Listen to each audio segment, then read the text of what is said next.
മഹാരാഷ്ട്രയിൽ municipal corporation തെരഞ്ഞെടുപ്പിൽ BJP. തരംഗം. 29-ൽ 26 മുനിസിപ്പൽ കോർപ്പറേഷനുകളിലും ബി.ജെ.പിയുടെ സഖ്യം.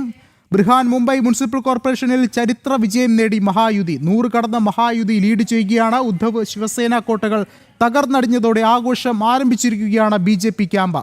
താക്കറെയുടെ കുടുംബാധിപത്യത്തിന് കനത്ത തിരിച്ചടിയേറ്റിരിക്കുന്നു. മുഖ്യമന്ത്രി ദേവേന്ദ്ര ഫഡ്നാവിസ് 4 മണിയോടെ ബി.ജെ.പി. ആസ്ഥാനത്തെത്തും. കൂടുതൽ വിവരങ്ങളുമായി ശ്രീകാന്ത് ചേർന്നുണ്ട്. ശ്രീകാന്ത്, ചരിത്ര വിജയം, അതിന് പിന്നാലെ ശക്തമായ മുന്നേറ്റം മഹായുതിക്ക് ഇവിടെ ഉണ്ടാവുകയാണ്. ഏറ്റവും എടുത്തു പറയേണ്ട പ്രധാനപ്പെട്ട കാര്യം ഇത്തരത്തിലുള്ള കനത്ത തിരിച്ചടിയാണ് ഉണ്ടാകുന്നത്. ഈ പറയുന്നത് പോലെ മഹായുതിക്കെതിരെ നടത്തിയ പല വ്യാജ പ്രചരണങ്ങളും തകർന്നടിഞ്ഞ് വീഴുന്ന സാഹചര്യമുണ്ട്. എന്താണ് മറ്റു വിവരങ്ങൾ?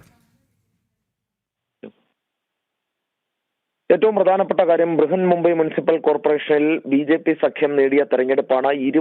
തെരഞ്ഞെടുപ്പ് വിജയമാണ്. 28 വർഷങ്ങൾക്ക് ശേഷം നിലവിൽ താക്കറെ കുടുംബത്തിന് അവരുടെ കൈവശം നിന്നും ഈ ബൃഹൻ മുംബൈ മുനിസിപ്പൽ കോർപ്പറേഷൻ നഷ്ടമാകുന്നു. അവരുടെ കോട്ട കൊത്തളം എന്ന് അവർ തന്നെ വിശേഷിപ്പിച്ചിരുന്ന സ്ഥലം കൂടിയാണ് ഈ ബൃഹൻ മുംബൈ മുനിസിപ്പൽ കോർപ്പറേഷൻ. അവിടെ അവർ സംപൂജ്യരായി മടങ്ങുന്ന, അവർക്ക് ഭരണത്തിലേക്ക് എത്താൻ സാധിക്കാതെ വരുന്ന ഒരു സാഹചര്യം ഉണ്ടാകുന്നു. ഏതാണ്ട് 130-നടുത്ത് സീറ്റുകൾ ബി.ജെ.പി. സഖ്യം അവിടെ നേടിയിരിക്കുന്നു. നാഗ്പൂരിലേക്ക് വരികയാണെങ്കിൽ RSSന്റെ ഹെഡ്ക്വാർട്ടേഴ്സ് ഉൾപ്പെടുന്ന RSSന് രൂപം കൊണ്ട സ്ഥലത്ത് ബി.ജെ.പി.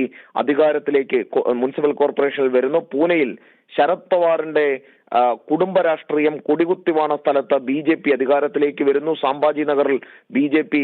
സഖ്യം അധികാരത്തിലേക്ക് വരുന്നു. നവി മുംബൈയിൽ ശിവസേന ഷിൻഡെ വിഭാഗത്തിനാണ് മേൽക്കൈ. തൊട്ടു പിന്നാലെ ബി.ജെ.പി. ഉണ്ട്. സ്വാഭാവികമായും സഖ്യം ചേർന്ന് അവിടെ ഭരിക്കാൻ തന്നെയാണ് സാധ്യത. അവിടെയും ഭരണത്തിലേക്ക് എത്തുന്നു. താനെയിൽ ബി.ജെ.പി. സഖ്യത്തിന് അധികാരത്തിലേക്ക് എത്താൻ സാധിക്കുന്നു.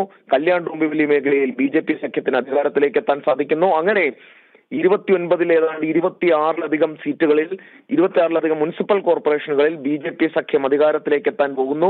4 മണിക്ക് പ്രവർത്തകരെ ദേവേന്ദ്ര ഫഡ്നാവിസ് അഭിസംബോധന ചെയ്യും. ബി.ജെ.പി. സംസ്ഥാന ആസ്ഥാനത്തെത്തിയായിരിക്കും ഈ അഭിസംബോധന ഉണ്ടാവുക. ബി.ജെ.പിയെ സംബന്ധിച്ചിടത്തോളം പടുകൂറ്റൻ വിജയം സിവിക് പോളുകളിൽ ലഭിച്ചിരിക്കുന്നു.